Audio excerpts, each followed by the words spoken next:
Hello, my dear students of class 8th.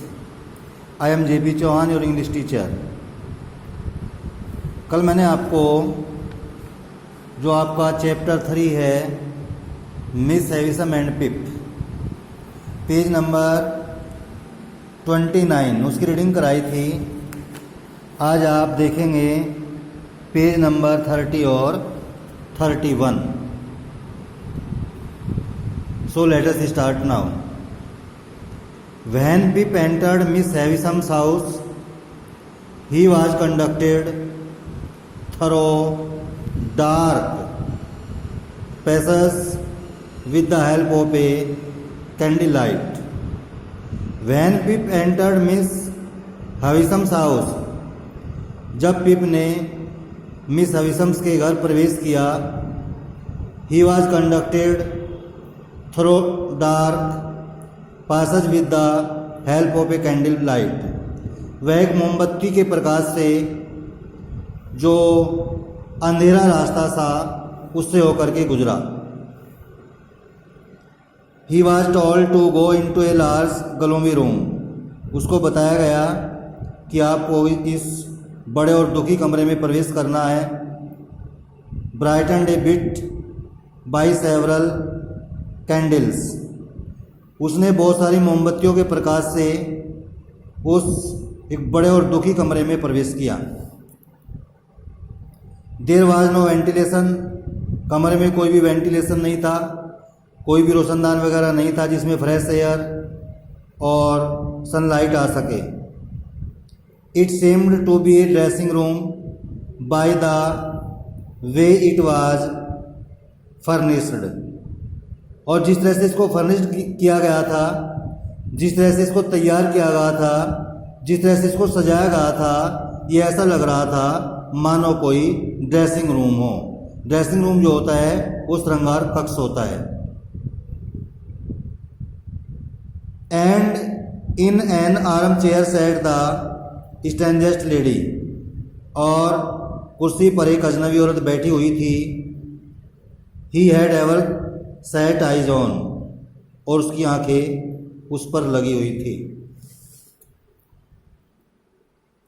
She was dressed in a white satin wedding gown with a white veil on her white hair which was drawn over her face. वह शादी के लिए एक सफ़ेद Satan का gown पहने हुई थी और उसके सफ़ेद बालों पर सफ़ेद घूंघट था। Which was drawn over her face, जो उसके चेहरे की ओर खींचा हुआ था। शी वोर ए वाइट पेयर ऑफ शूज, वह एक जोड़ी सफ़ेद जूते पहने हुई थी। शी वोर ज्वेलरी, वह आभूषण भी पहने हुई थी। इट सेम्ड एज, ऐसा लगता था, एज दो she had not finished dressing, ऐसा लग रहा था मानो उसका ड्रेसिंग का जो कार्य है वो अभी समाप्त नहीं हुआ है।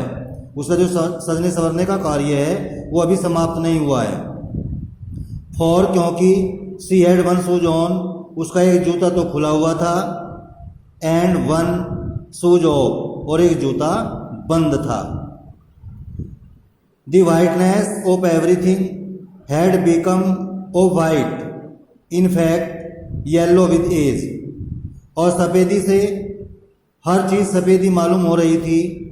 in fact yellow with age, और वास्तव में वो एज से पीली लग रही थी। The lady herself, now an old woman, वो औरत जो बूढ़ी औरत थी, was only skin and bones, उसमें केवल त्वचा और हड्डियां ही दिखाई दे रही थी। And her skin was very loose and wrinkled, उसकी जो स्किन थी, त्वचा थी, वो बहुत ढीली ढाली थी और उस पर रिंकल्ड माने झुर्रियाँ पड़ी हुई थी। She looked like a wax figure sitting in that chair, और वह कुर्सी पर बैठी हुई ऐसे लग रही थी मानो एक मोम की मूर्ति हो। वैक्स माने होता है मोम, मोम की एक मूर्त हो। Miss Havisham called Pip nearer to her. Miss Havisham ने पिप को अपने पास बुलाया। And that is when Pip noticed that her wrist watch and the clock of the wall had stopped. और पिप ने ध्यान दिया कि जो उसकी कलाई की घड़ी है और जो दीवार पर लगी हुई घड़ी है जो रुकी हुई है एट 20 minutes to 9, उसमें 9 बजने में 20 मिनट हैं। शी सेड टू पिप, उसने पिप से कहा, are you afraid of women, क्या आप उस औरत से डरते हो? Who have not seen the sun since your birth, जिसने जन्म से भी सूर्य को नहीं देखा है। नो नहीं, सैड पिप, पिप ने कहा नहीं। तो आज आप पेज नंबर 30 और 31 की वीडियो को देख करके अच्छी प्रकार से इसकी रीडिंग करेंगे। Thanks and have a nice day.